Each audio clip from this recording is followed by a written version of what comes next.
بسم الله والحمد لله والصلاة والسلام على رسول الله ربي اشرح لي صدري ويسر لي أمري واحلل عقدة من لساني يفقهوا قولي. Assalamu alaikum wa rahmatullahi wa barakatuh. Welcome. Hope you guys all had a wonderful Ramadan and a beautiful Eid. Belated Eid Mubarak to you all. So the topic that I have for today is just on anchoring ourselves during these times. I know it's very heavy for a lot of people, rightfully so. And a lot of us are really overwhelmed with how to respond during times like this. I mean, it was already heavy after October 7th. It was already heavier after a year. It was already heavier after a year and a half, right? Or almost a year and a half. So it's becoming, people are getting into this space of almost like checking out in a way because the pain is too much. The pain is too overwhelming. And this can become a common response that people have, where to avoid the pain, the collective pain that we're all in, that we check out. And it's a very interesting experience that we're all going through, and we're walking around with these images of genocide in our mind, with the hearts heavy, with pain towards everything that we're going through, and yet having to still show up day to day, and navigate the things that are on our plate, our responsibilities. They don't go away, right? So today I want to share with you a few important anchoring tips and points that we need to hold on to during these times that can help us respond effectively and can help us pass our test, because it's not just the test of the people of Palestine. We've been saying this from the beginning. They are not just the ones being tested. We are being tested too. Our patience is being tested. Our sincerity, ikhlas, is being tested. And you can't fall back on your illusions anymore. You can't fall back on your comforts anymore. Especially in Western society, we're so used to being programmed by this culture of you do you, and as long as your life is good, you're good, and this is something that even Muslims are affected by. Think of how many Muslims are disconnected from the needs of their brothers and sisters in their communities, and just even in their own families, right? Because we live in this culture of, hey, as long as your life is good, you're good. You have the luxury of checking out. You don't see this a lot, by the way, in the Middle East. You don't see this a lot when you go to Eastern countries. They don't live by that concept of you do you, and you just check out, and you can just look away and focus on your life, and as long as you're not hurting anyone, that's okay. This is what we live by here in the West, right? And that comes with a price, and we're affected by that. And so we're living in a time, I think, where a lot of people in the West are waking up to this reality that we are connected. Even though it's such a simple reality, we are connected. And I think that's why it's even more, it's very difficult for a lot of people in the West to deal with what's happening, because we're so used to this idea that if our external circumstances are good, I'm good. Constantly we're trying to create comfort around us, constantly trying to chase comfort around us. And so we live by this notion in the West where, like, if I can create an externally comfortable experience for myself, then I am good. And now we live in a time where every time we look outside of us, it's not comfortable. In the West, things are unstable and things are shakier than ever. And a lot of people are living now with this, fear of instability, right? And chaos. And every time you go on social media, there's something happening. And so we're overwhelmed. The images that we're seeing are affecting us. And so, we're forced to look deep within ourselves and assess, where our heart is at, how connected our heart is to Allah subhanahu wa ta'ala, and how attached we are to this dunya. So you can't really, in times like this and in times of chaos, you can't fall back on your attachments to the dunya. It won't help you. And this is what Allah subhanahu wa ta'ala teaches us. In the Quran, He gives us the example of those who are on a boat, on a ship. And when the waters become chaotic, they believe in Allah and they ask for help. And then when they're back when Allah saves them from that, they go back into their disbelief. So when there are chaotic times, you can't hold on to anything but truth. You can't. So you become really awakened to this fact that maybe the reason I'm not able to function well during these times is because I've been so attached to the dunya. And I want you to assess that within yourself. And I'm not talking about the natural heartbrokenness that we're all feeling. That's a given, right? But I'm talking about, this need to check out, and this need to, this inability to show up during these times effectively, because you don't know how to function in a world where your external circumstances are chaotic. That just shows you that you live by the notion that externally I should always be comfortable. Externally, there should always be this kind of stability, but that's not a given in our world, in our path. It's not. And if you visit overseas, they don't live by that notion. I guess, because subhanAllah, a lot of our countries have been in chaos for years. So I just want to go over a few things that we can do during these times to help anchor ourselves and to help strengthen ourselves spiritually, emotionally, mentally, and to help us show up in the most important and powerful way. Because this is not the time to check out. This is not the time to pretend like nothing is happening. This is not the time to go back to your comforts and the attachments of the dunya and to say, you know what, as long as I'm good and everything is happening is not affecting me personally, it's okay.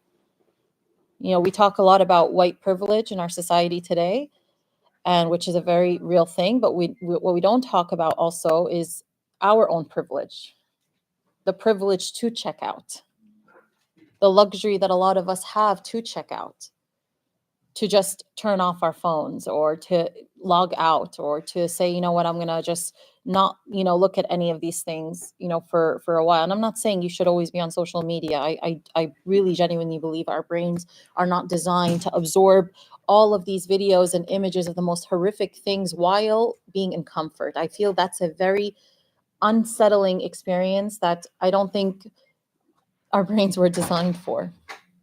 To just keep absorbing, and then go back to a reality that's very different than what you just absorbed. So, but I do think we should check our privilege and the luxury that we have, and also increase this concern in front of Allah of, what will I say when Allah asks me? That is what awakens you, by the way. That is what really makes you show up in a time like this in the most beautiful way, is you're so connected to, how will I answer to Allah subhanahu wa ta'ala? So we want to be intentional. Even when you disconnect, let's say, from social media, it's not for the reason of checking out. It's not for the reason of pretending like nothing is happening. It's for a higher reason. It's for you to make sure you're being effective. It's to make sure that you're showing up well. It's to make sure that you're not neglectful of your prayers and the things that you have to be doing in front of Allah subhanahu wa ta'ala. So the first reminder that I have for you is, in times like this, you need to not only make sure that your prayers are being done, but to make sure that you're rectifying the condition of your prayers. If the condition of your prayers are not rectified, expect that you will not be able to process what is happening in the world. If the condition of your prayers is not a nourishing one, expect that you are not going to be equipped to show up powerfully during times like this.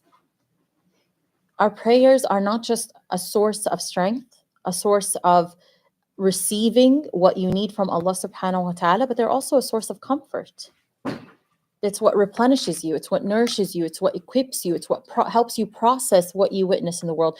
You cannot process what is happening in Gaza without Allah subhanahu wa ta'ala.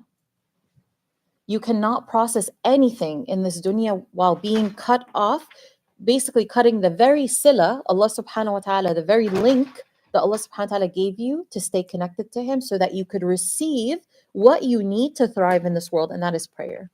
Your 5 appointments with Allah subhanahu wa ta'ala. A lot of times people are waiting to feel a certain way so that they could navigate their life. And they're neglecting action and rectifying their prayers. Action in many things, but I'm talking now about prayer. You have to start with prayer. You have to. And you have to force yourself to reevaluate your prayer. Don't just keep praying without evaluating what is going on that's disconnecting you from the quality of your prayers, from Allah subhanahu wa ta'ala.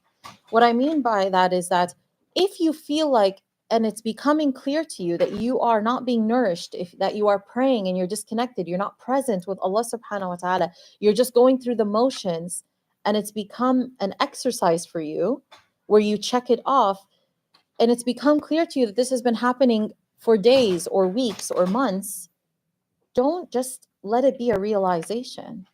Tell yourself, I have to fix this, and I have to make sure that I rectify the very links I have to Allah subhanahu wa ta'ala if I am to be able to process anything that's happening in our world, or to be able to function effectively, or to be able to show up in such chaotic times.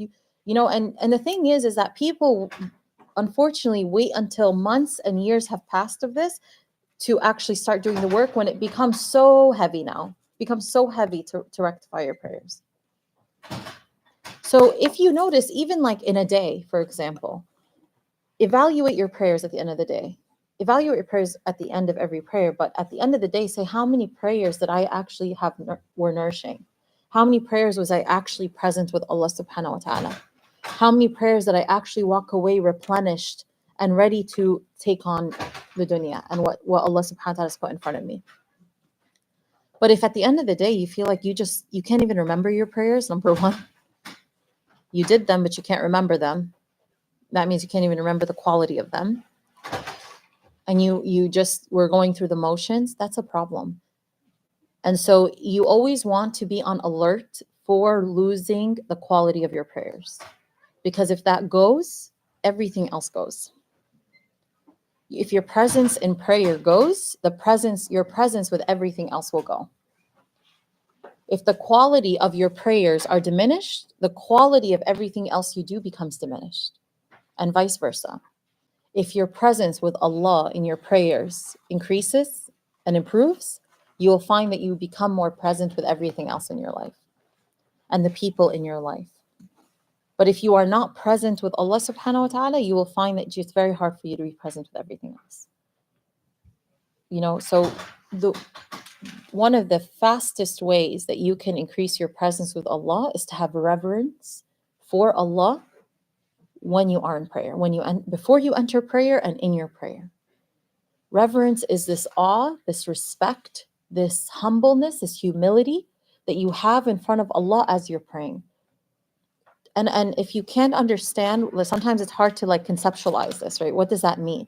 Well, I want you to think about somebody, you know, who the people consider honorable in the world and respectful in the world, or not even, let's say somebody famous. People sometimes show more reverence to someone who's famous, who's not even that respected, than they do in front of Allah subhanahu wa ta'ala. So just imagine someone, give me somebody. I don't know, let's imagine somebody coming Obama to visit. Let's take someone we might not even agree with, like, yeah, Obama, right? Is he someone that we put on a pedestal or respect? No. But let's say you had a meeting with him. How would you show up to that meeting? You would have reverence. You would have respect. If you were invited to the White House, even though we disagree with so many things going on, you would have reverence in that meeting. Would you wear your normal day clothes? You wouldn't. You know, even taking time before you pray to adjust what you're wearing, it makes such a big difference in your prayer. It's the little things that you do before prayer. Like if I, for example, put on my, like if I'm at home and I put on my prayer, himar, and I notice that it's inside out, I'll flip it. I'll take the time to flip it, because I'll tell myself, if I was going out and my clothes was inside out, would I fix it? And I would say yes. Then how can I not fix it in front of Allah? And wallahi changes my prayer, because already I'm like, I'm preparing myself mentally of who I'm standing in front of. We think it's the big things, but it's the little things, you know? If you're going to Allah in a way that you would not go in front of the people, then you're losing your reverence for Allah subhanahu wa ta'ala. Another thing is, would you be late to a meeting? You said Obama. Would you be late to a meeting with Obama, sister? No. Yeah, you wouldn't, right? Even though, subhanAllah, He's not going to intercede on your behalf, right? But you wouldn't be late. So if you want to think about reverence, think about how you would act when someone that the world perceives as grand standing in front of you. And then remember what you say before you start every prayer and you start every rak'ah. What do you say? God is greater. Allahu Akbar. And that's really essentially what should center you when you're standing in front of prayer, is standing in front of Allah and you stand to pray.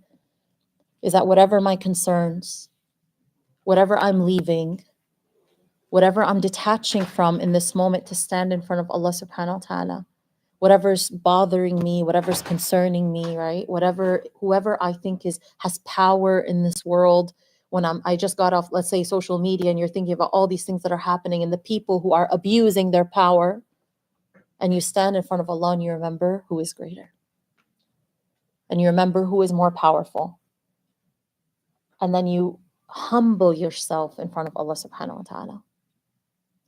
And you have that humility in front of Him. Watch how your prayer changes. The reason that many of us are not present in prayers because we lost our reverence for Allah subhanahu wa ta'ala. I mean, we're losing our reverence everywhere. This is why if you've been to my talks, I'll always say, let's remember our reverence for just the spaces that we're in. Our reverence for seeking ilm. Even when you go to the masjid, you just have reverence for what you are seeking. There's a reverence for everything that you're doing. You should have a reverence for the things that matter to Allah subhanahu wa ta'ala.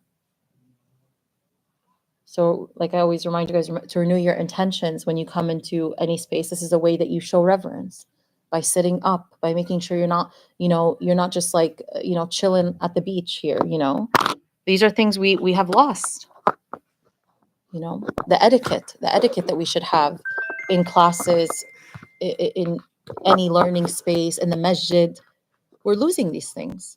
Etiquette the child should have towards their parent, the etiquette that we should have towards our elders, the etiquette that we should have towards our teachers when we're learning in any learning space.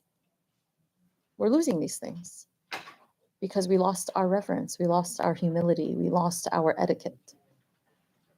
And so start reviving it, especially in prayer, in front of Allah subhanahu wa ta'ala.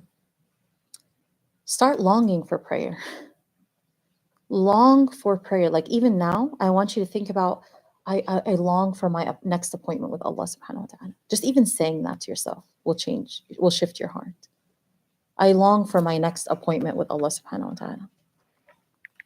But we need to rectify our prayers during this time. A lot of people are asleep. A lot of people are checked out, overwhelmed by what they're seeing in their phones, and then their prayers are not replenishing them. And so it's like the same cycle over and over again. Something has to change. And this is what I want to prepare you for, is if you've been feeling this way, and let's say you're listening today and you're saying, you know what, I don't want any more days like this. Well, I want you to be prepared for discomfort. If you want this to change and you want to be replenished and you want to feel awake and you want to feel utilized, you want to feel like you are showing up effectively in the time that we're living in front of Allah subhanahu wa ta'ala, then if you're going to make a shift, be prepared for discomfort. Meaning what? Anything worth having doesn't come easy. Let's say you're going to go approach your next salah with presence. You have to actually say, I'm going to fight, for this salah. I'm going to fight for it. Meaning like every time I feel like I'm drifting off into the future or the past, or I'm going to bring myself back.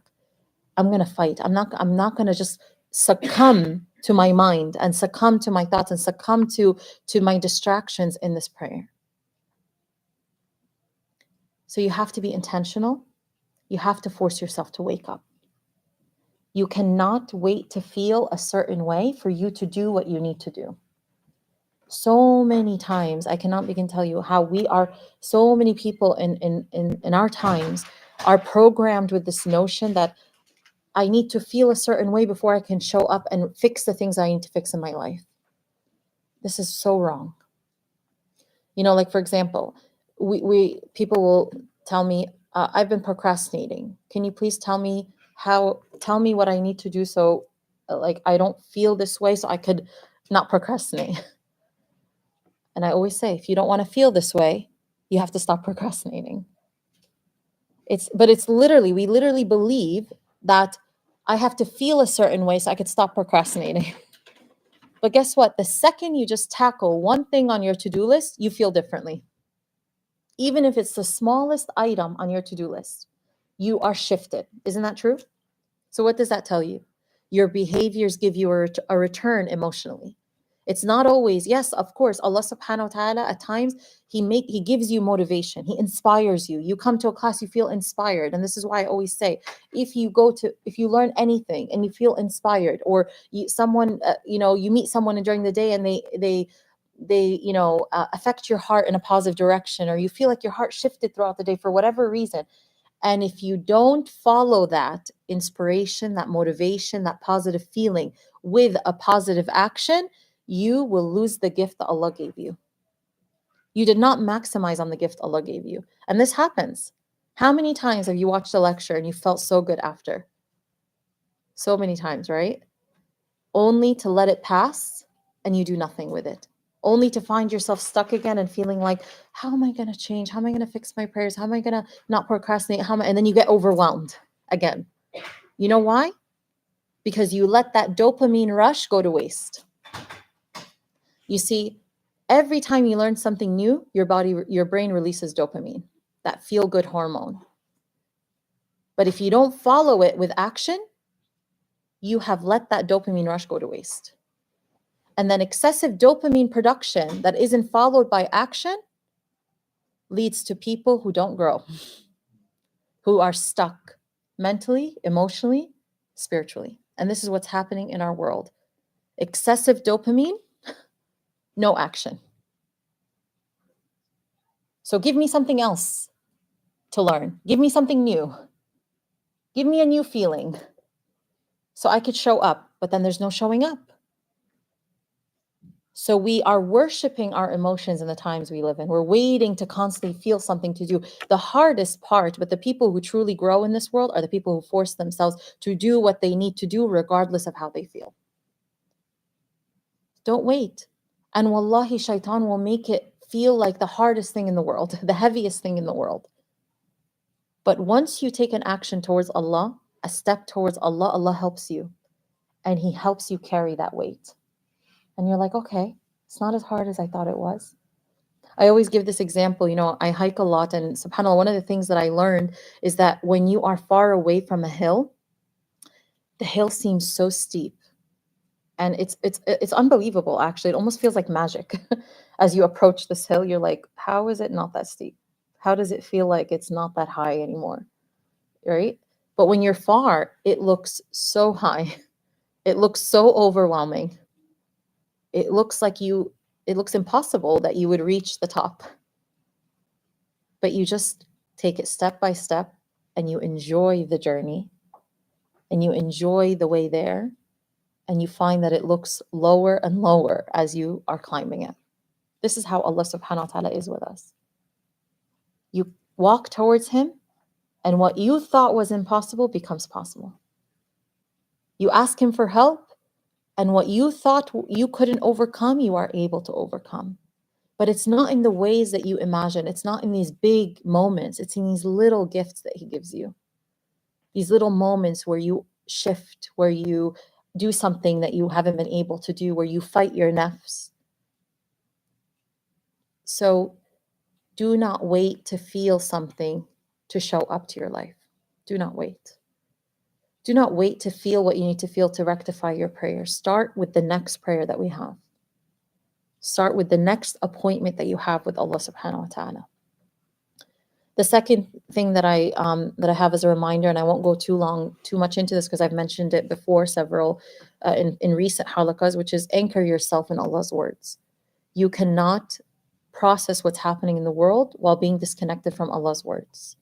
Because in the words of the people and the words of social media and all the negative narratives and false narratives of the world, and even your own false and negative narratives, they start to overpower you. And this is why you need an anchoring in the Quran, because then Allah's words become the most powerful force within you, and they start to override and become more powerful than everything else. Okay? Within you and outside of you. So number 3, don't check out. Don't fall asleep. Stay connected. We're talking about being spiritually awake right now, right?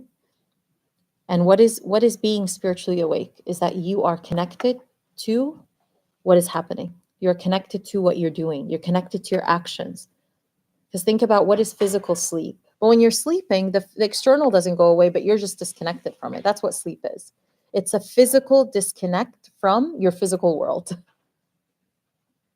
And so spiritual sleep, when you feel asleep spiritually, it's not that the external world and all your blessings and everything goes away. No, you're just disconnected from them. You're just disconnected from the beauty in the present. You're disconnected from what Allah's doing for you. But you're also disconnected from what you cannot see. And this also contributes to being spiritually asleep, is that you forget that there's al-ghaib. You forget that there is occurrences in a world that you do not see. You forget that there's a veil. You forget that Allah is planning and He has His wisdom and He's doing things for His ummah that we cannot see. So this is also being spiritually asleep, is that you're just disconnected from all these realities. You're just walking through life. You're physically awake, but you're asleep spiritually. You're checked out spiritually. You're disconnected. So we want to ignite a connection to what is happening for us and what is happening, what Allah has put in our present, starting with our prayer, because if you are disconnected from your prayer, you're disconnected from everything else. Next thing is, ask Allah to be utilized. You know, it can get really overwhelming looking at what's happening in the world and feeling helpless. Have sincerity with Allah and go to Him in your, just you and Allah. Just go to Him, you and Allah, and say, Ya Allah, please utilize me during these times. Please utilize me. Because He may utilize you differently than He may utilize you. Please, Ya Allah, show me a way to be useful during these times for my brothers and sisters. And do not replace me with someone who will be more sincere. Meaning, like, help me be sincere in showing up during these times so that what you do is accepted. So what you do is for Allah alone and not for anything else. So you have to be careful of that during these times where you can be showing up and doing good, but it's not for Allah. That's why it has to start with your alone time with Allah subhanahu wa ta'ala when no one else is around and it's just you and Him, and you have this, concern, this like awe, reverence, concern that, you want to be utilized. You want Allah subhanahu wa ta'ala to use you, and you don't want to go back to Him and say you didn't do anything. And that's going to start something for you. That's going to awaken your heart, and it's going to start, okay, well, am I making dua? Am I praying? Am I getting up for tahajjud? To make dua for them? Am I even able to just basic comfort, to leave the basic comfort of my bed in the last third of the night and pray for my brothers and sisters in Gaza? Think about, and I want you to think about this, we have a hard time with asking ourselves this, because we're so attached to public efforts over private efforts. And don't get me wrong, we need public efforts in our times, of course. We have to publicly stand up against injustice. But I think that if you're publicly showing up at the expense of privately showing up in front of Allah, that's a problem. And a lot of times people don't want to hear this. But if you are publicly showing up, but you're not making dua, your prayers are not on time, you are neglectful of what Allah called you to, you haven't even been able to leave the comfort of your bed to do tahajjud and pray, then you have to ask yourself why. Right? Makes sense, right? So we want to be people who have the courage and strength to publicly show up, of course, but we want to be stronger even privately. Show Allah how much we care about our brothers and sisters. Make dua for them like you would make dua if it was your own mother or child, or that kind of connection that we're missing, by the way, especially in the West. I'm telling you, when you look at how the people of Gaza deal with each other over there, how they show up for each other, sometimes I wonder, may Allah protect us all, but if something like that happened here, I wonder how we in the West would show up for each other. Because we live in a culture of just you do you. Me and my family, we're good. They fight for each other. And I want us to think about, are your hearts connected to the hearts of other people in your community? And, not just, your own circle. I mean, I just think of like how many people complain of how cliquey we are, even in the community spaces. As long as people got their clique, that's it. They don't need to reach out. They don't need to think about anyone else. So, but you know what? The more you are attached to Allah, and the more that the akhirah becomes a reality, the more you do have that desperation in your dua, asking Allah to help your brothers and sisters, because you know that you could easily be in their shoes, and it's only by the grace of Allah that you aren't. And that's the heart of a believer. They don't just know that we are one body. They feel that, they know, and they experience it in their hearts that we are one body. So when we see anything happening to our brothers and sisters, it's as if it is happening to us, and we feel the pain. And that is actually the difference between sympathy and empathy, by the way. Sympathy is you look at something and you're like, that's so bad. I feel bad that they're going through that. Empathy is that you know that you could easily have been one of them. And you feel that as if it is you. And you know that it is only by the grace of Allah that it's not you. And it's not your loved ones. So this is not the time to check out. This is not the time to pretend that this isn't happening so that you can have the luxury of getting on with your day. No, this is the time to wake up, to awaken your heart and ask Allah subhanahu wa ta'ala to allow you to respond effectively and to be utilized in a way that is sincere for His sake alone, to revive empathy in our hearts. We have a lot to learn from them on how to show up for our brothers and sisters, how our hearts should be connected. We cannot live on the notion of, or the belief of, you do you anymore. Of, as long as my life is good, I'm good. No. What's happening in our world is actually showing you so clearly that whatever happens to others eventually reaches you. What's happening in our world is showing us so clearly how all these years, a lot of us had our head down. We didn't think about Gaza, even though it was happening. I always say this, it wasn't October 7th. October 7th wasn't the first time we knew about what was happening over there. But a lot of us pretended that it wasn't, to get on with our day, to get on with our comforts, right?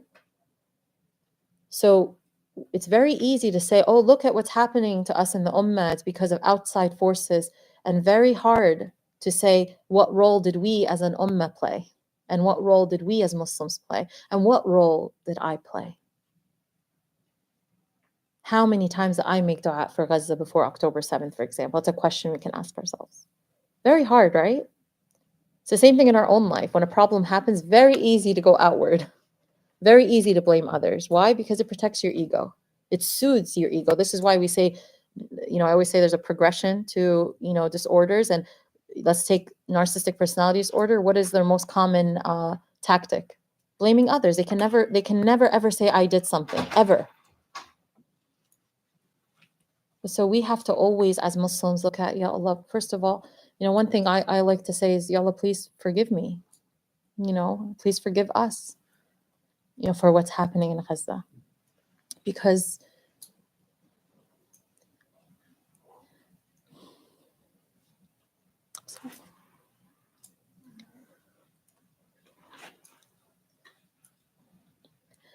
because you just think about how we failed them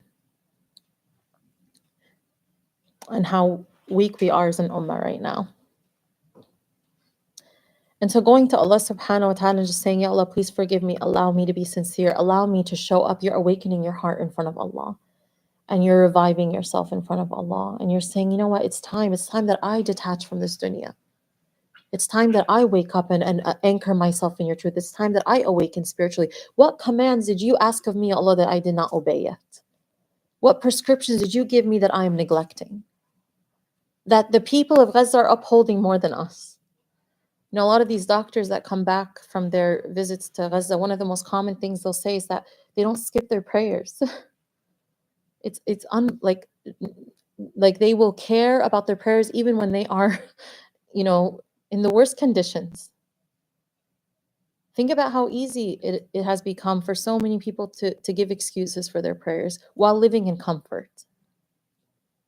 And we're so afraid to be like, you know, of course we should always be, you know, kind and compassionate when it comes to advising others, but how easy we water down our faith here and say, it's okay, it's okay, it's okay. I see this. If they think it's not okay to miss their prayers, how can we think it's okay to miss our prayers?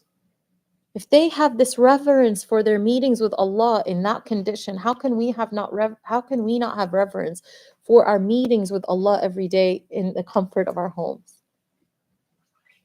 It should make us, you know, really like question ourselves and hold ourselves accountable. So this is the time to wake up and ask Allah, Ya Allah, please utilize me. Please allow me to be sincere. The next one is, this is the time to fight your nafs. This is the time to fight our nafs. You know, fight for your faith, fight for your iman during these times. Don't succumb. We have so many things that are happening now that is making people, you know, fall into doubt and despair and hopelessness. Fight for your iman. You fight for a lot of things in this world, right? You forget that you also have to fight to keep this most beautiful thing, which is your iman, the most important thing, which is your iman, your faith. A lot of people fight. They so many battles they don't need to be fighting. But then they neglect fighting to hold on to the treasure that is iman, that is faith, that is Islam. So this is a time to assess how you are attached, the things that you're attached to that don't help you, that would be displeasing to Allah subhanahu wa ta'ala. You know, checking your own privilege, you know, checking how we've looked away in certain things, you know, that we shouldn't be. And don't wait to feel something to act, meaning like, it's not, oh, I don't feel like it, so I don't show up. No, fight your nafs. Fight for it. Don't succumb. Don't surrender to your nafs. Don't surrender to your just emotions, which are fleeting. Emotions are states. They are not who you are. And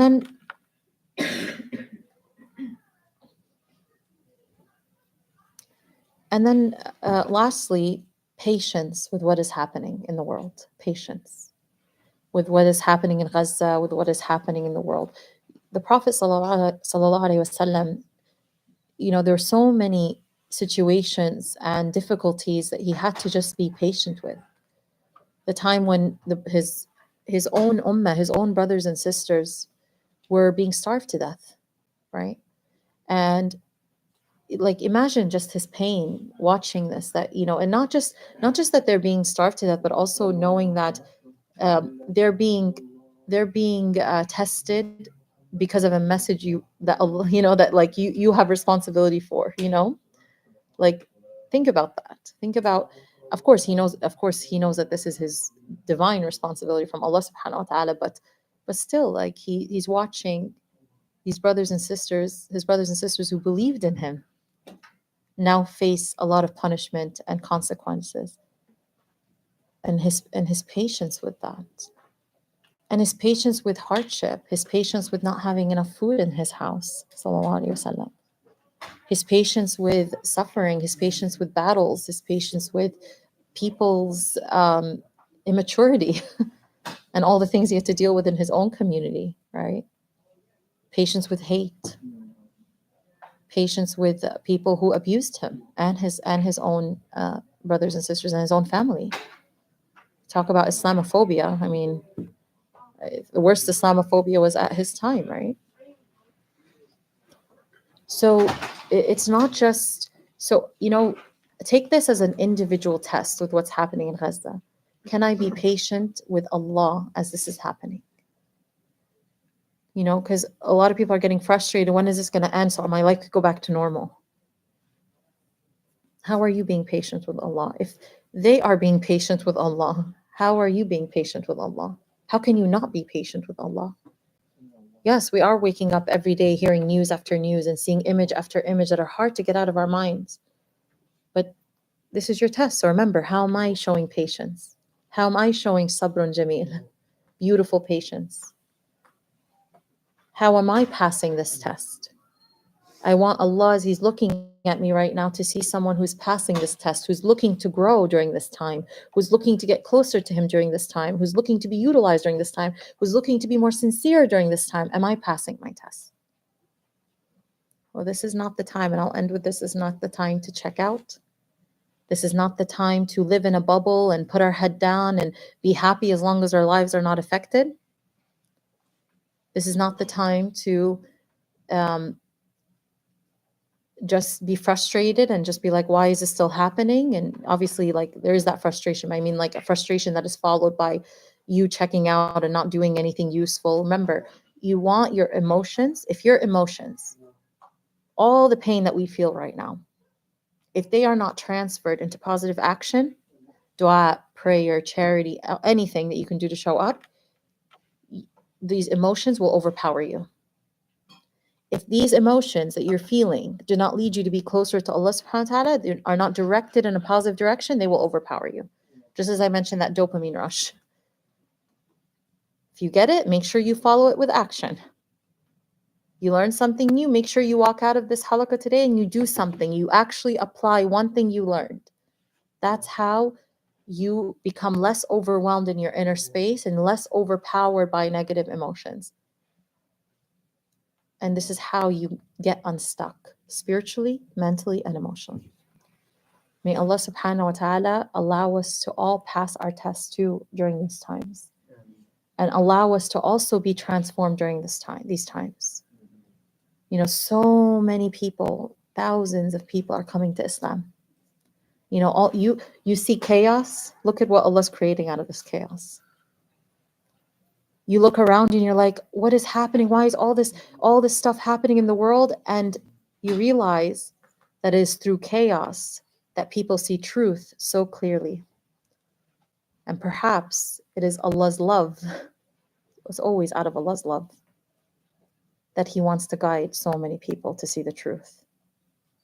And it's only in chaos do people truly get guided. Because when things are easy and comfortable, people have no incentive to find the truth. So you look around and you see chaos, think about what Allah's doing for His ummah. Think about who Allah is, and think about all the good that's going to come out of this. Because there's no way that all of this is happening if good is not coming out of it. Post 9/11, look how many people converted to Islam. Look how many people found the truth. Look how many people saw Muslims in a different light afterwards, even though initially it was all like, oh, look, everyone's going to hate Muslims. So may Allah subhanahu wa ta'ala, listen, at the end of the day, we know that Allah's plan always comes true. The question is, what role will you have played? Because if Allah does not utilize you, He'll utilize someone else. So may Allah utilize us and allow us to be people who uphold His truth and hold on to His rope during the most difficult of times. May Allah subhanahu wa ta'ala make this time a means to us, not just people coming to Islam, but to us rectifying our own relationship with Allah subhanahu wa ta'ala. I mean,